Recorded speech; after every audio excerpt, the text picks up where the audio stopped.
বন্ধুরা তোমরা ভিডিওটা পুরোটা দেখবে আর লাইক সাবস্ক্রাইব করে দেবে। তোমরা লাইক সাবস্ক্রাইব করো না, তোমাদের জন্যই তো ভিডিওটা বানাই। ফুটো, তোর দাদুর জীবনে ঘটে যাওয়া একটা মজার ঘটনা বলতে দেখি। তাই তাহলে বলছি শোন। আমার দাদুর না ছোটবেলায় খুব ডান পেটে ছিল। একটা গাছের কাঁঠাল পড়া, আম পড়া, জাম পড়া, নারকেল পড়া এইসব নিয়ে তাদের দিন চলতো। আমার দাদুদের টিমে না একটা রাত কানা ছেলে ছিল, সে রাত্রিবেলা দেখতে পায় না। বলেন কি? একদিন কি হয়েছে, এদিক সেদিক ঘুরে না একটা কাঁঠাল বাগানে সন্ধান পেয়েছে। সেখানে একটা পাকা কাঁঠাল পেকেছিল। তারা ঠিক করলো যে রাত্রিবেলা এই কাঁঠালটা অপারেশন করতে হবে। হ্যাঁ, তারপর কি হলো? এরপর রাত্রি যখন 9টা বাজে সবাই মিলে কাঁঠাল পাড়বে বলে রাত থেকে বেরিয়ে পড়লো। ওই যে রাতখানা ছেলেটার কথা বললাম না, ওই ছেলেটাই একমাত্র গাছে উঠতে পারে, আর কেউ পারে না। আমার দাদু যেহেতু গ্রামে বাস করতো, তাই জন্য সেখানে অনেক জমি ছিল, আর জমির মাঝখান দিয়ে আল ছিল। ওই রাতখানাটা এতই রাতখানা, সে আল দেখতে পাচ্ছে না, জমিতে নেমে পড়ছে। হ্যাঁ, তারপর কি হলো রে? ও তো ঠিক মতো হাঁটতেই পারছে না, তাহলে গাছে কি করে উঠবে বাবা? আরে চুপচাপ শোন। হ্যাঁ, বল বল বল বল।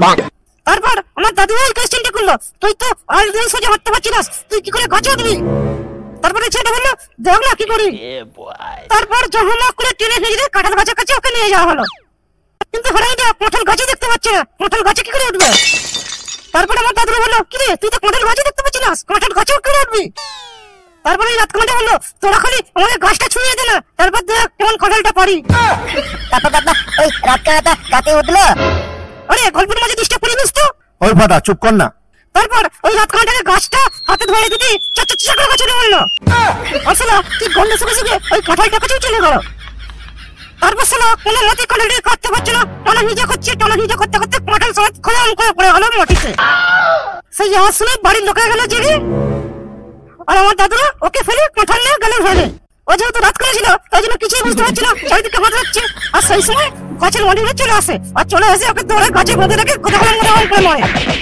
আর সারা রাত গাছে বেঁধে রাখে। আর আমার দাদুরা কাঁঠালটা নিয়ে গিয়ে সবাই মিলে খেয়ে নেয়, আর কাঁঠালের দানাগুলো খালি তুলে রাখে। তারপর সকালবেলা ওদের বাড়িতে গিয়ে দেখে ওকে পাওয়া যাচ্ছে না। তারপর কি হলো?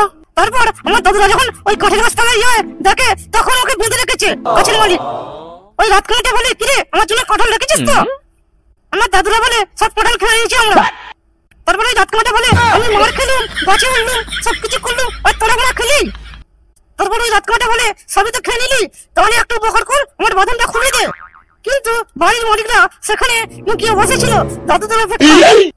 কারণ রাতখানাটা বলে দিয়েছে, আমি শুধু একা নয়, আমার দলে অনেকটা আছে। তারপর আমার দাদু যেই বাঁধন খুলতে যাবে, আর সবাই মিলে আমার দাদু আর ওই সবাইকে ঘিরে ধরে বাড়ির লোকেরা, ধরে কোথাও করে পিটায়। আমার দাদু বলে, আর কাঁঠাল খাবো না গো, ছেড়ে দাও গো, আর কাঁঠাল খাবো না গো, মরে যাবো গো, ছেড়ে দাও গো। এত পেটাই না 3 দিন ভাবতে পারে না। আরে ভাই, গল্পটা কিন্তু হেভি ছিল বল। তাহলে আমি একটা গল্প বলছি, শোন। হ্যাঁ, বল। এলাকাটা বলো। আমার দাদুরা যখন ছোট ছিল, সেই সময় পাড়ায় কোনো টিভি ছিল না। গোটা পাড়ায় 2-1জনদের বাড়ি টিভি ছিল। গ্রামের সবাই মিলে একজনদের বাড়িতে গিয়ে জমা হয়ে টিভি দেখতো। মাঝে মাঝে ভিডিও রেকর্ডার আনতো। ভিডিও রেকর্ডার কি? আরে ভিডিও রেকর্ডার মানে বড় টিভি, অনেক বড় পর্দার মতো টিভি আনতো।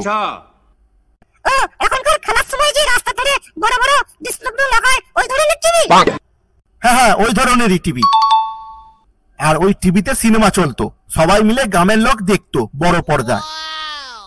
কিন্তু গ্রামে একটা ছেলে ছিল, সে এইসব টিভি দেখা পছন্দ করতো না, তাই জন্য সে গ্রামবাসীদের পদে লাগতো।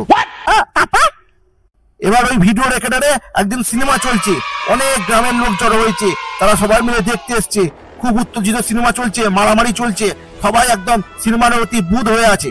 আর এবার ওই ছেলেটা কি করেছে, যেখানে ভিডিও রেকর্ডার চলছে তার থেকে একটুখানি দূরে ট্রান্সফরমার ছিল, সেই ট্রান্সফরমারের ওখানে একটা মেন ছিল, ওই মেনটা নাববে দিয়ে ছুটে পালিয়ে গেছে। তারপর কি হলো ল্যাংচাটা? এবার গ্রামের লোক সবাই হইচই করে উঠেছে, আর ও মনে করেছে যে আমাকে দেখতে পেয়ে গেছে। ও ফেরে ছুটছে, হু করে ছুটছে। সেই সময় লোকেরা কি করতো, যাতে ফসল চুরি না করতে পারে, তাই জন্য সারা খেতে তার দিয়ে একদম ঘিরে দিত। হ্যাঁ, তারপর ওই ছেলেটা প্রাণের ভয়ে ছুটছে, তার কোনো হুঁশ জ্ঞান নেই। সে একদম ছুটতে ওই বেগুন খেতে তারে গিয়ে গলা আটকে গিয়ে গলাম করে পড়ে গেল। আর গ্রামের লোকেরা দূর থেকে দেখতে পেয়ে গেছে, ছটফট করছে। তারপর কি হলো? তারপর গ্রামের লোকেরা তো রেগে আগুন হয়ে গেছে, ও সিনেমা দেখতে দেয়নি, রেগে মেগে সবাই মিলে চড় হয়ে এত মেরেছে, 2 দিন হসপিটালে ভর্তি ছিল ছেলেটা। তারপর থেকে ওই ছেলেটা পরের পেছনে লাগা চিরদিনের মতো ছেড়ে দিল। গল্পটা খুব সুন্দর ছিল, আগেকারের গল্পগুলো কত সুন্দর। তাহলে ভাই আমি একটা গল্প বলছি শোন। হ্যাঁ বল বল বল। আপদকে দা পারলো।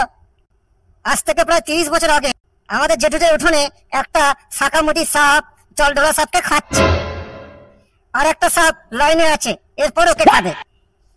আমার বাবা তখন ছোট, দাঁড়িয়ে দাঁড়িয়ে দেখছে, আর আমার দাদুকে বলছে যে এই দেখো বাবা, সাপ সাপ পেতে বাড়িতে। তারপর আমার দাদু কি করেছে, সাপ থেকে ভয়ে লাফালাফি শুরু করে দিয়েছে। আমার দিদা বলছে সাপটাকে মারো, সাপটাকে মারো। তারপর লজ্জায় ভয়ে সাপটাকে মারতে গেছে। আমার দাদু কি করেছে, ওই শাকামুটি সাপটাকে না মেরে জল ঢোলা সাপের লেগে লাঠি দিয়ে মারছে।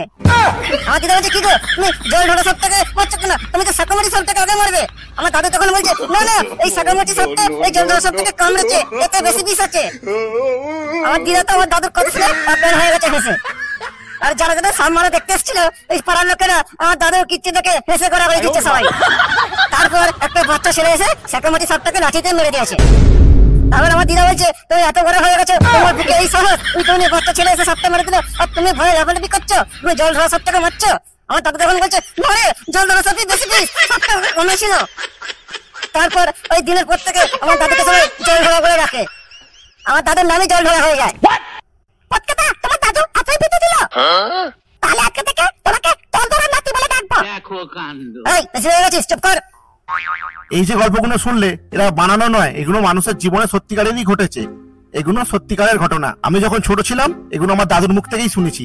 তোমরা লাইক করো, কমেন্ট করো, সাবস্ক্রাইব করো, তাড়াতাড়ি করে নাও। সবাই ভালো থেকো, সুস্থ থেকো। আজকের মতো বাই, ফের কালকে দেখা হবে। তাড়াতাড়ি লাইক করে নাও।